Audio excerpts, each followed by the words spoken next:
how did all these things affect your emotional and mental health? Because it's a lot. Not from, not having regular period to getting married with all the other family issues, losing your dad, and then your mom, and then, all the dynamics, and then the doctor had already put at the back of your mind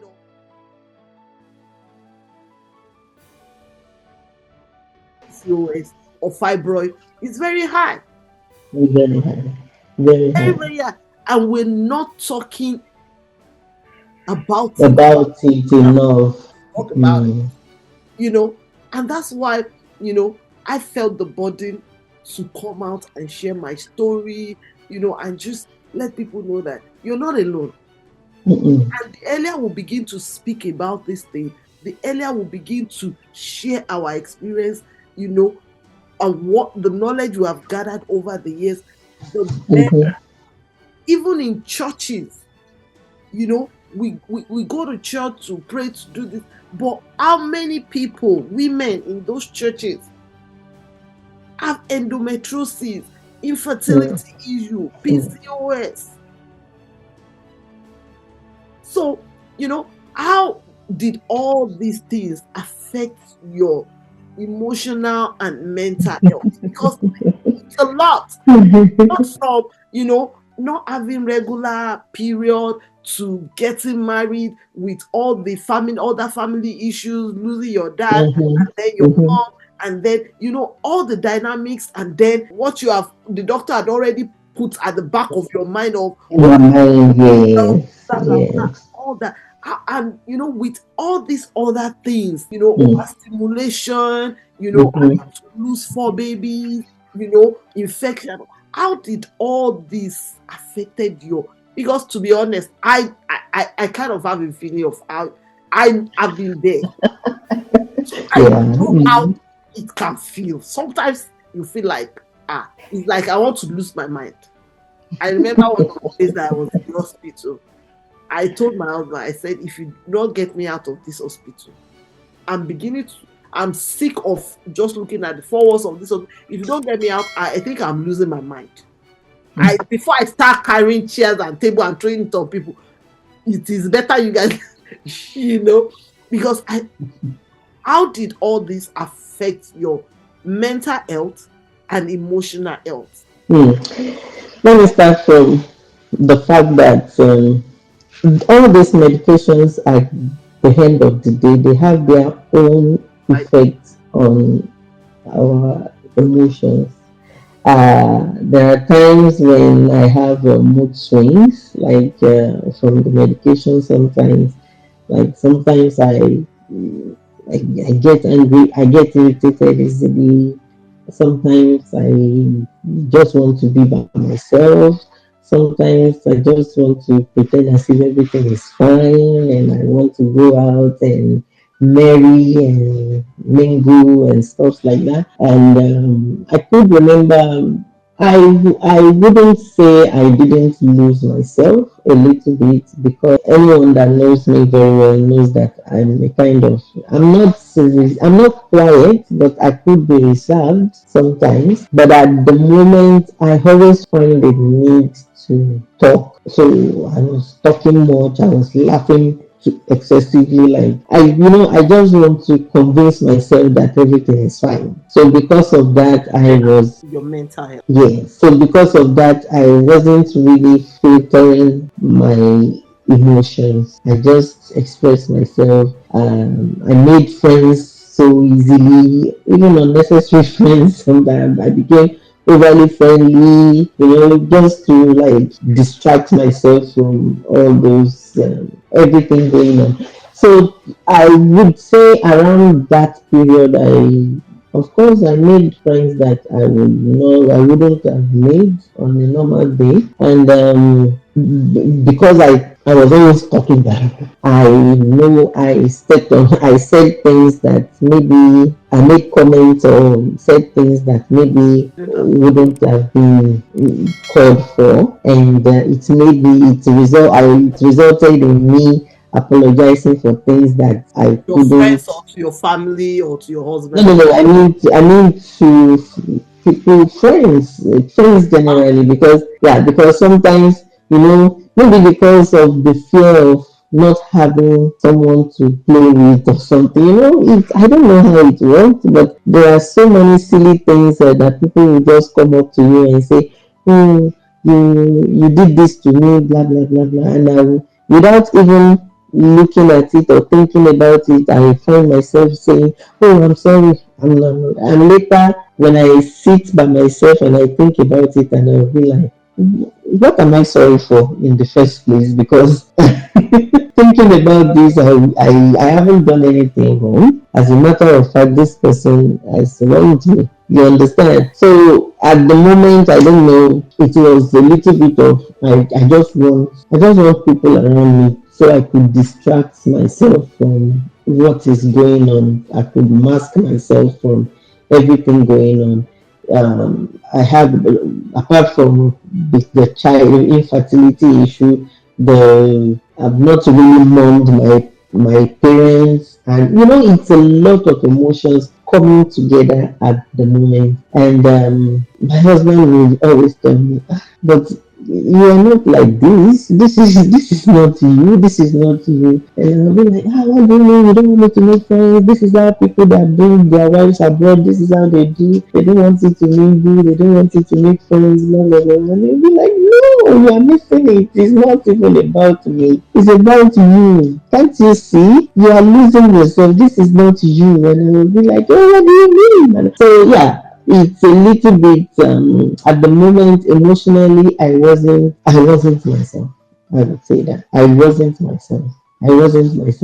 I couldn't think straight. I couldn't even focus on what is important. Like, okay, if this is not happening, then maybe I could distract myself and throw myself into something productive. Even if I'm going to have a meltdown in the process, at least I'm doing something productive.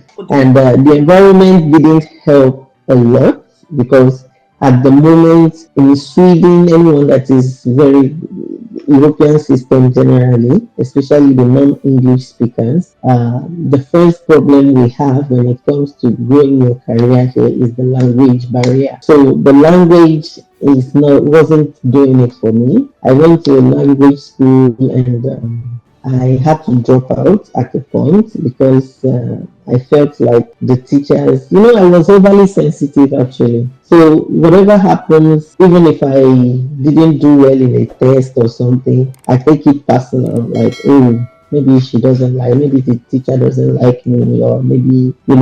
So in all this dealing with your emotions and mental health and everything, did you seek help?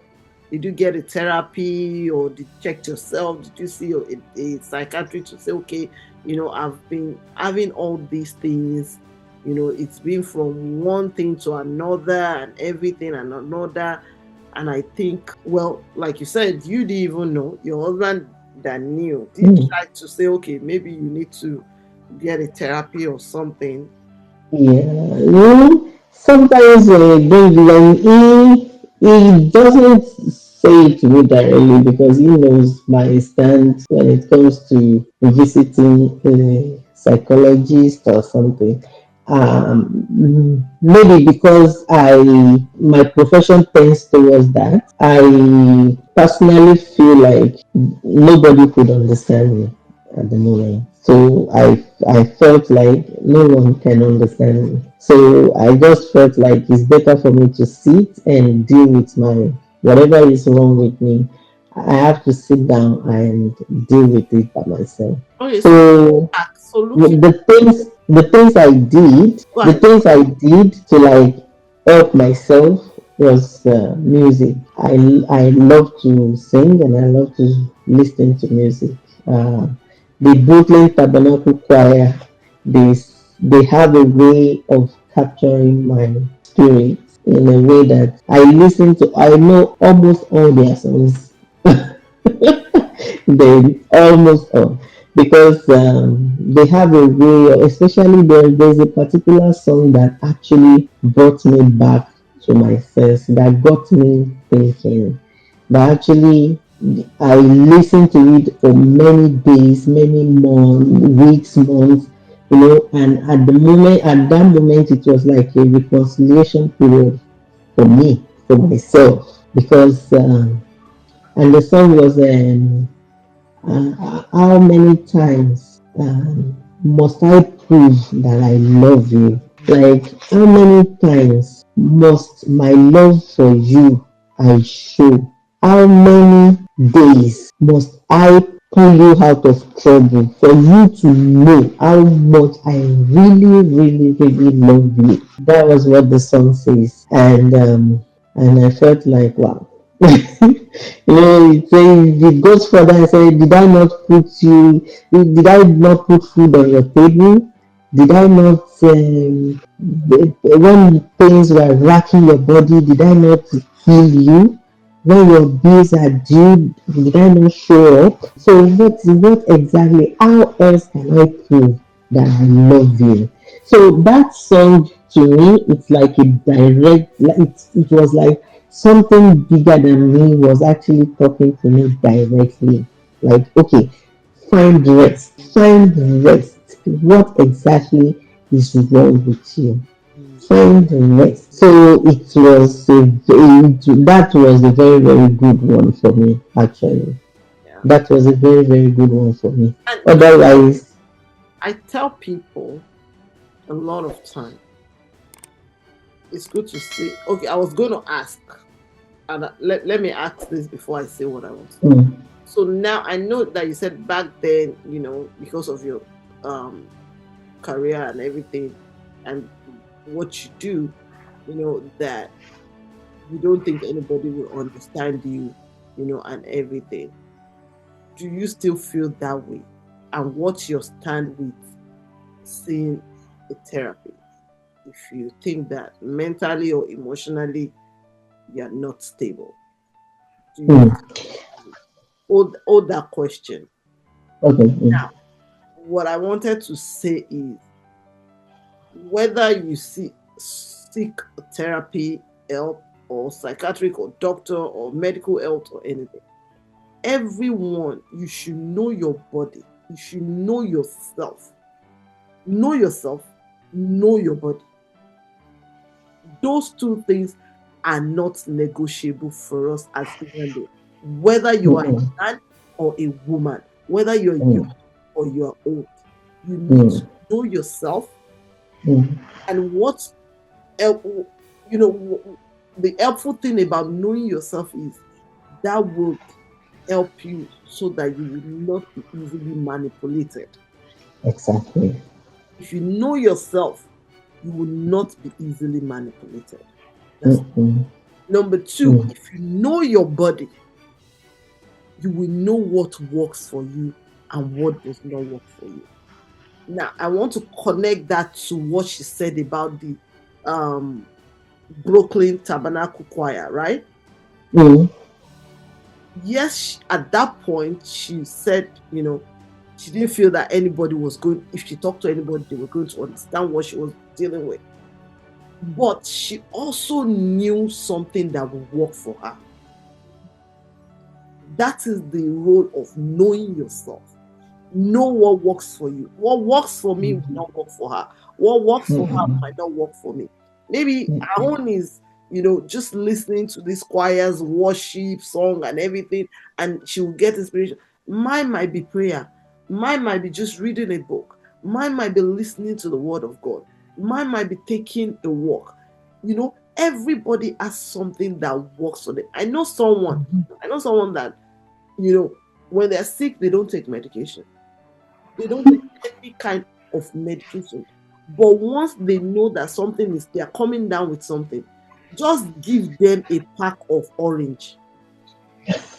I'm telling you, just give them a pack of orange. Once they finish that pack of orange, everything is gone. Nothing. So we need to start knowing ourselves. It's key. Because you see, just listening to those people over and over and over, see how the words of the song that those songs, the Brooklyn Tabernacle is here in New York.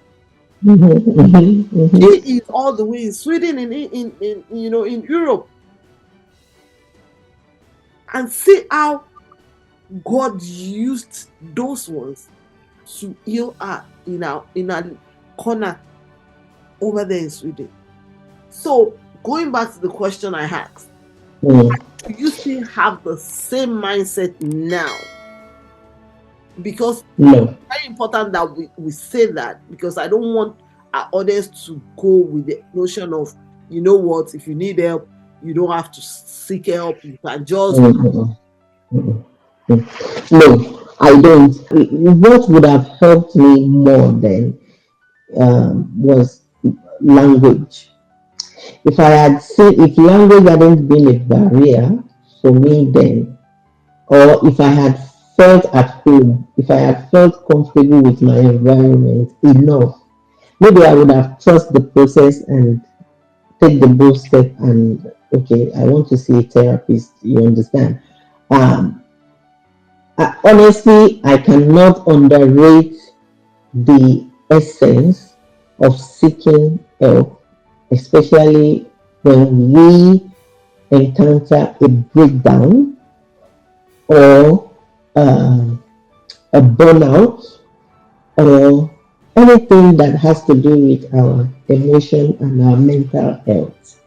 Because sometimes I've done that many times, and I can tell you when you speak to someone, I always say it, even on my job, when people come to me, I do more of listening than talking because sometimes, from my own personal experience, sometimes I just needed someone to listen to me. Don't say anything to me. I don't want to hear anything from you. Like I felt like nobody can understand. Nobody, you can't give me the solution to what is wrong with me. Like, I know what my problem is and I know what the solution is, but I need someone to hear me out. Like, I want to talk. I just, it's like I have a burden inside of me and I want to say that. I just wanted to talk. okay, So love. I think at the moment when I was keeping unnecessary friends, being unnecessarily Up, friendly up, and down. bubbling, I Good. think at those periods, what I was actually seeking for was listening here, like somebody to listen to me. Mm. And let me tell you, people, it's better to talk to a professional than to talk to a random person. The reason is because when you are being vulnerable, you attempt to talk beyond boundary. And if you are not doing that with a professional, if you are doing that with a random person, it might end up backfiring in the future. Mm. They might twist your story to suit their own perspective or to just for whatever reason they want to, we interpret words differently. So I could come to you and I could say, oh, maybe out of hurt, I could come to you and say, oh, I didn't like that my dad died.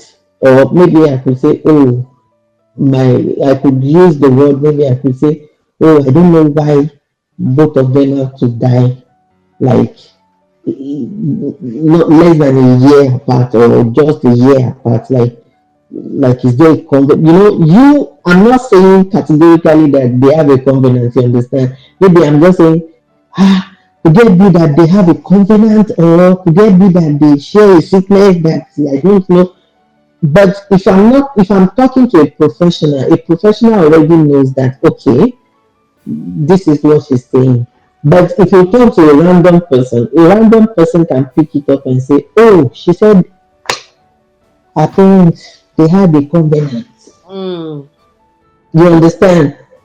A random person could just Yeah. pick it up and twist it Have it. and make it, yeah, make a big deal out of it. But a professional is going to, and it's going to be confidential. That confidentiality, we don't know how important, we underrate the power of confidentiality sometimes.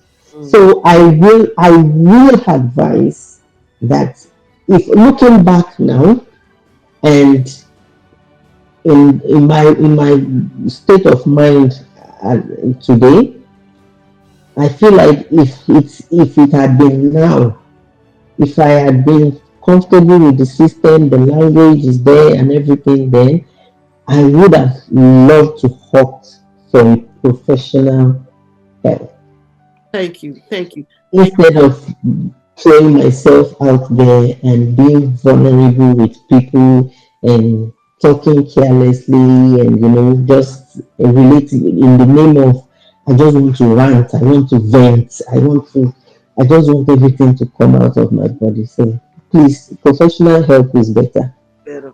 Thank you. Mm. Thank you so much. So I have three more questions. We need to round up because I don't want this I know it's a very long like story. that. You have to split it into two parts actually. But Mm-hmm. we have three more questions that I would like us to quickly jump in. If we can do that in the next Mm-hmm. 10 minutes, that would be good. So, did you, in all this, going through all this, oh my God, you've not told us how you eventually got pregnant and now have the four lovely kids. Hey, I'll make it short. So, the breakthrough in actually addition, came. before that, in addition, I want you to add this question. In addition to that, did you feel supported by your husband or by other people around you, especially being Mm, mm, in Sweden in a foreign country? mm, mm. I think the utmost support I would say I have was the Holy Spirit and myself, because yes, everybody were supportive. My parents in laws, nobody bothered me, nobody worried me, nobody said anything negative to me, nobody made any derogatory comment towards me or anything. So I would count that as support, because at least they did not give me pressure. I wasn't pressurized and I wasn't yeah. So, and my husband as well, he wasn't, he was just doing his own thing, because to him he just felt like when the time is right, it will happen. So I will count all those as positive support for me. I think the unrest was actually more about me, because I was the worry head. Like, even when they are not, when they are more relaxed, when my husband is more relaxed, I feel like, oh, he doesn't even care. And it wasn't like he doesn't care. It's just that he felt like, stop bothering, stop putting this much pressure on you. Nobody is putting pressure on you. Why are you doing this? And I could remember sometimes I lash out and I tell him, okay, if I don't put pressure on myself now, if it doesn't happen, you guys that are sitting and pretending as if everything is fine will be the ones putting pressure on me later. So, that was my own mentality. Like, okay, you guys are saying, oh, just see, just don't worry, don't do, do, do, do, do, do. At the point, you all will get fed up as well, and you will start pressurizing me. So that is why I'm pressurizing myself right now, so that we don't get to that level. Because when it gets to that level, then it's not going to be, it's going to be ugly. Mm. And I don't want you guys, I don't want. And you did that pressure to the extent of even telling him to go and marry another wife. Exactly. I said, well, at this moment, if you feel like you cannot wait anymore, please, I have brothers as well, and I will not say because their wives are going through fertility challenges, then they should not have kids if they desire to have kids, if they are not the problem. So if you want to, if you desire to, yes, you can, but don't do it behind me. That is going to break my heart a lot. Wow. Whatever you decide, let me know. Wow. You I'm not going to stop you. are very bold and you have some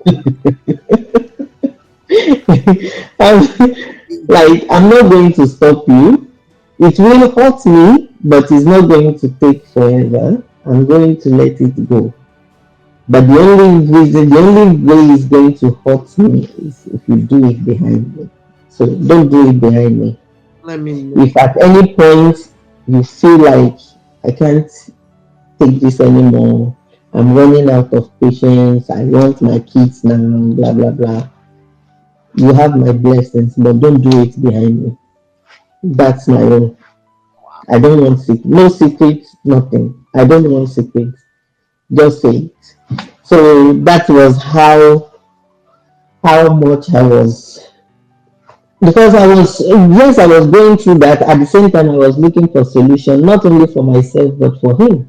Okay, so Like, tell us how the baby, the four baby, beautiful babies yeah, came in. yeah. So after the four babies, after I lost them, we did the burial and everything, and then came the effect of the overstimulation came, and my ovary was twisted and shifted from the original position, and Mm. it was on the verge of cutting when I had this very terrible stomachache. I was rushed to the hospital, and when they checked, when during the scan they checked, and the doctor said we can immediately from here to the theater, nothing else. That any more, if we wait less than 1 hour more, I don't know, this thing is going to rupture and it might be life threatening. So let's go. So I was wheeled in the theater immediately, and the ovary was twisted. The doctor actually described it with, when you have a nylon and you have water in it and you twist it to the point where it became so thin. And when you twist, and it became thin. So it's at the verge of Mm. cutting. So he said it was a risky one, but thank God they were able to do it, to untwist. So it took a long time for them. It took hours. I've forgotten how many hours he said, but he said the estimated hour was actually like times three. That they had to like twist by, little by little, step by step, that they couldn't even count how many tons of untwist they did, because it was so so strange. So after doing that, they they had to shift the ovary back to the original position and put everything. Sometimes I still feel a little bit deformed right now, because I feel like one side of my angle is bigger than the other one. Yeah. So because I feel like, you know, original is never, it can never be the same. So when they try to put it back at the position, they can only put it at the best What is position they can. Yeah, the best position they can. So sometimes I feel like I'm bloated on one side than the other. So but after then, the doctor told me, when I came back to life and he was telling me everything, I wasn't even listening. My question was, when next can I try? That I want to go when for next can IVF you and stuff. try? Yeah. Ah, And I'm like, okay, now I'm on queue for IVF, and the doctor was like, I don't think you need IVF. I think We have been able to untwist the ovaries, and we have made incision on one of the eggs that hopefully the egg is going to grow. And if it grows, that's definitely is going to happen naturally. So I said, this one, he doesn't know anything. I just, so in my head, I'm just like, oh, so the doctor was trying to say, yeah. I said, no. I couldn't even hear him. Everything he was saying after then, I didn't hear. So we came home and I was pressurizing my husband. Say, oh, these people are not, they don't want to help us anymore. I think I need to go to a private hospital. He was like, you don't have to go to, I said, no, no, no, I want to go to a private hospital. Blah, blah, blah, blah. So I made inquiries and everything. And after doing that, I came to him. I said, okay, now this is the private hospital, this, and I've made my findings and everything. And it's like, see, we are already, the private hospital costs money, the government hospital is free. IVF in Sweden for the first TTC is free. So if you and we are on queue already, and the queue is going to be upon in October, so you wait. And we were it was around May, June then. So I was so disappointed when he said that, because then I wasn't really working. He was the one working. So I felt like, oh, if I had my money, would you be telling me this? It's a lot of misunderstanding and emotions that always comes with that. So I felt like, oh, I didn't think I have my own money. Will you be telling me to do that? And of course, I was doing one or two things then, and I felt like even if I decide to start saving money now, it will still reach that October, that period before I could gather enough to say, okay, let's go to the hospital. To the So ivy. I was like, yeah. So I was like, okay, I gave up, but I cried. It was on a very hot summer. I ran out of the house. I went, there's a like a hood behind our apartment. I cried myself to stupor. And after crying, I wiped my face and I took the bus and I went to a mall. At the mall, I went straight to H&M and I went straight to the baby section, and I was picking things. I picked baby clothes, I picked pregnancy shirts and everything. You know, I I picked things and I came back. When I came back, I put those things, I wrapped them in the nylon. Then remember that Bible and and the stand. I dropped the Bible in the same bag with the baby clothes and pregnancy maternity clothes. I tied them in a nylon and I put it at the top of the cupboard. And I continued living my life. And there was a kind of satisfaction and joy that came after that, Mm. that like I felt relieved, and I was able to like blossom again, and we had a good summer. We were able to go out, visit places, go camping and stuff like that. So coming back, i I never knew anything was going on in my body. I was just there. And in October comes. Now we have the appointment. I went for the appointment. We've gotten the breathing and everything. And the doctor said, okay, now we have to do the examination so that we can start the process.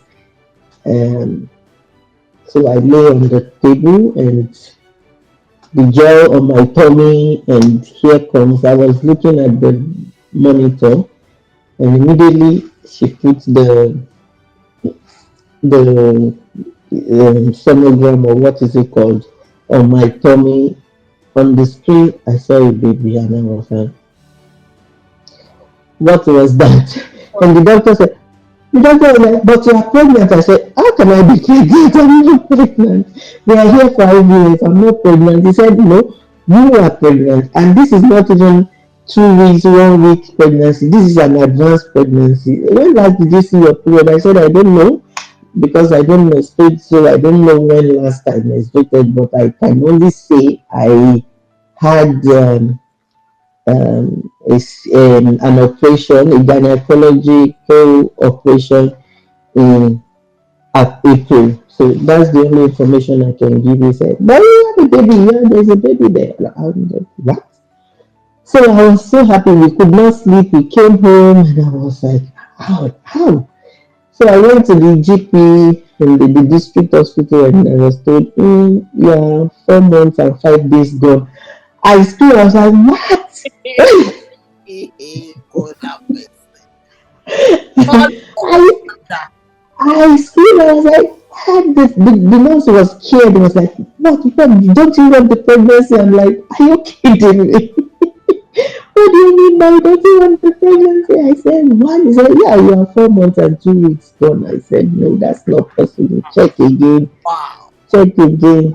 Yeah, because it was 16. It was actually Mighty 16. No, God.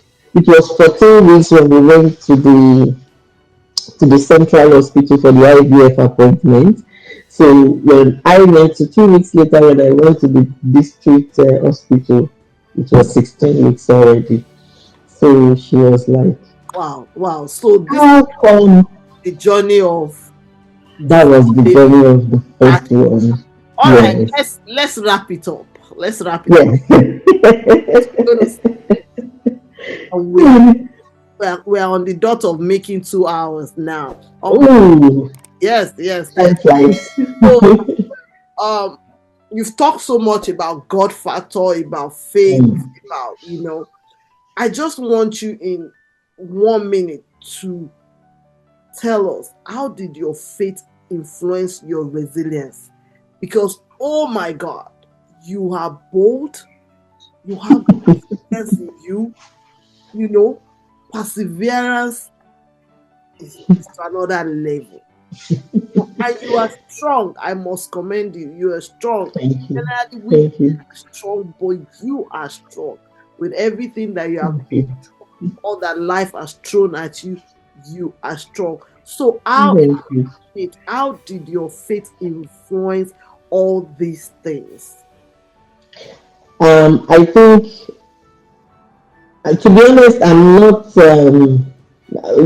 I'm a Baptist, and I'm not a modern Baptist. I would say I'm a traditional Baptist. Father who art in heaven, hallowed be thy name, and that's all. I don't fast. I don't do anything special, but I have a very, very deep conviction that God is very, very, very, very close to me. Like, I have that very deep conviction that I can talk to God face to face. So, to me, maybe that comes from my upbringing. As a Baptist, the doctrine is different from the Pentecostal way of worshiping God. Mhm. We don't play. I think we don't do vigil. We don't do anything special. We just read the Bible study, and that's all. And pray normal prayer, and that's all. And that has been my life. Even up till today, I think I've elevated a little bit more. But I think even up till today, I would not count myself as the Kardashian, fire mountain kind of Christian. But I have this kind of faith deep inside me that sometimes I will categorically say, everything I have today, everything I am that I will be, at least let me say to this point in my life, I have never desperately asked God, prayed Or for do it. 7 days prayer, 31 days. Try to pray 20 days fasting, go to the mountain, and I wouldn't say I have done that. Really, that's what the Bible says. That's what God asks of us. Just faith like a mustard seed. Mm-hmm, That's mm-hmm, God is mm-hmm, not asking you to have faith like mountain, to have big faith. He's just asking, just have faith like a mustard seed. exactly, You wherever you are. And so this is a exactly. challenge to you out there. Whatever you're going through, just believe in God. trust in him and just have that faith. Don't compare yourself to people that, I'm not saying is wrong, I'm not saying it's bad. I am a Baptist too, from childhood. My husband was a Baptist, but when we came here to the US, we attend Redeem, but we still have Baptists very, very, very much in our blood Rooted in our system, yes. and everything. So, just believe in God, have faith like that, Yes, have that I relationship, think so. and He will meet you at the point of your need. So, Yes. finally, I want you to advise our audience in 2 minutes. In 2 minutes, Mm, because we have to cut this. I yeah. want to advise our audience that are watching you, whether a woman, a married woman, young or old, that has been waiting on God for the fruit of the womb, or whether a young girl, still in a young teenager or even 20s, not married, but having challenges with their health and all that. I want you to, as we wrap up, please advise them on resilience in faith, and advise them on seeking help. I will say this, I'm going to be as short as possible, but the first thing I want to point out is please, especially for our young folks, our young teenagers, young adults, and even adults, but mostly I'm directing this to our young adults and teenagers. Please communicate. Please communicate. Two, please do not be desperate. So please try not to be desperate in anything. Try not to be desperate.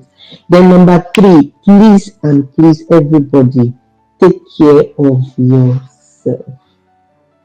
Discover yourself, discover your health. Okay, what works for my body? Know your body, know it in and out. Like, okay, you know when you are ready, when you are tired, take a break. You know when you are supposed to give up, give up. Giving up doesn't mean you are being defeated. It only means that you know when you are respecting your body. So please, these three things, I think they've actually worked for me. And to cap it all, the major one of it is have a relationship with God. I'm not saying you have to be overly religious, but if you can, please do, because I think it is necessary in this time and age. If you can, if you have the energy, please do. That is the way forward. Please do. But if you are not on that level yet, just make sure you build a relationship with God, no matter what happens, and make the Word of God the bedrock of your life. That's all. No more and no less. God bless you.